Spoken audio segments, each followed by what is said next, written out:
মাহমুদুর রহমানের মিথ্যা মামলা প্রত্যাহার এবং তার মুক্তির দাবিতে আয়োজিত প্রতিবাদ সমাবেশে যারা আছেন যারা শুনছেন সবাইকে অভিনন্দন জানাই। গত 16.5 বছর ধরে বাংলাদেশের উপর যে স্টিমগুলো চলেছে তার এই অপচেষ্টার অংশ হিসেবে দৈনিক আমার দেশ বেশ কিছু মিডিয়া বন্ধ করা হয় এবং আপনারা জানেন যে সংবাদপত্র যেহেতু একটা শিল্প এবং এই শিল্পের সাথে যারা জড়িত আছে সাংবাদিক তাদেরকে বলা হয় সাংবাদিক। সারা বাংলাদেশে সাংবাদিকদের পরিবার পরিজন হঠাৎ করে যখন একটা পত্রিকা বন্ধ করে দেওয়া হয়, বিনা কারণে বন্ধ করে দেওয়া হয়, তখন শত শত পরিবার বসে যায়।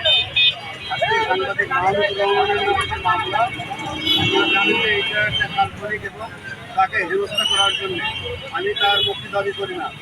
আমি চাইছি যে তার বিরুদ্ধে যে সমস্ত মামলা হয়েছে, বানোয়াট মামলা, সেই মামলাটাই ভ্যানিশ করতে হবে। সেই মামলায় রাখা যাবে না। বাংলাদেশে সাংবাদিকদের বিরুদ্ধে যে সমস্ত মামলা করা হয়েছে, একটা মামলাও রাখা যাবে না। সেই মামলা যদি না থাকে তাহলে আমাদের আর মুক্তির দাবি করার প্রশ্ন আসবে না। বন্ধুরা, আপনারা জানেন যে বর্তমানে একটা তত্ত্বাবধায়ক একটা উপদেষ্টা পরিষদ রাষ্ট্র পরিচালনার সাথে সম্পৃক্ত রয়েছে। এইরকম একটা পরিস্থিতিতে বাংলাদেশের যে অবস্থা, সেই অবস্থাকে আরও ঘোলাটে করার জন্য বিগত 25 সরকার এবং তার দোষরা কিন্তু সক্রিয় রয়েছে। বিভিন্ন কায়দায় তারা কিন্তু এই দেশকে অস্থিতিশীল করার চক্রান্ত করছে এবং করছে। তারা কখনো কখনো আনসার ভিডিপি হয়ে আসছে, কখনো রিক্সা চালক, অটো চালক হয়ে আসছে, কখনো গার্মেন্টস শ্রমিকদের এই সমস্ত অ্যাসিস্টের বেতার তারা কিন্তু নানা কায়দায় বাংলাদেশকে অস্থিতিশীল করতে এবং বিশ্ব দরবারে বাংলাদেশের ভাবমূর্তি ক্ষুণ্ণ করার জন্য সাম্প্রদায়িক অশান্তিও সৃষ্টি করছে। তারা বাংলাদেশে যারা সংখ্যালঘু সম্প্রদায় আছে তাদের যে ধর্মীয় স্থান, পীঠস্থানগুলো, সেইগুলোতে ভাঙচুর, লুটপাট এবং তাদের উপর মামলা মোকদ্দমা চালিয়ে এই রাষ্ট্রকে একটা ব্যর্থ রাষ্ট্র করার চেষ্টা করা হচ্ছে।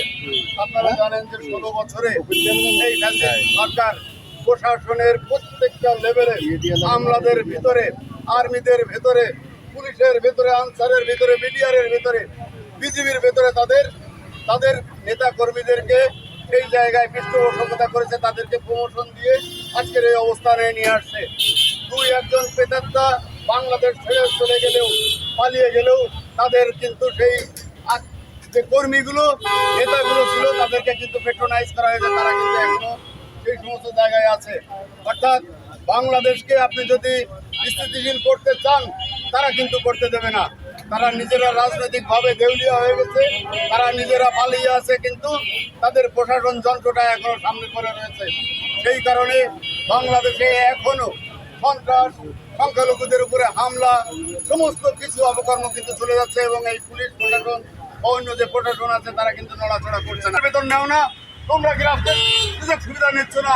যদি পছন্দ না হয় চাকরি ছেড়ে দাও। লাখ লাখ বেকার রয়েছে, শিক্ষিত বেকার রয়েছে, তারা সেই সমস্ত শূন্যস্থান পূরণ করবে।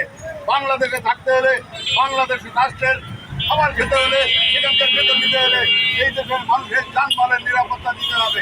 যদি সেই কাজ না করার ক্ষমতা থাকে তাহলে দূর হয়ে যেতে হবে।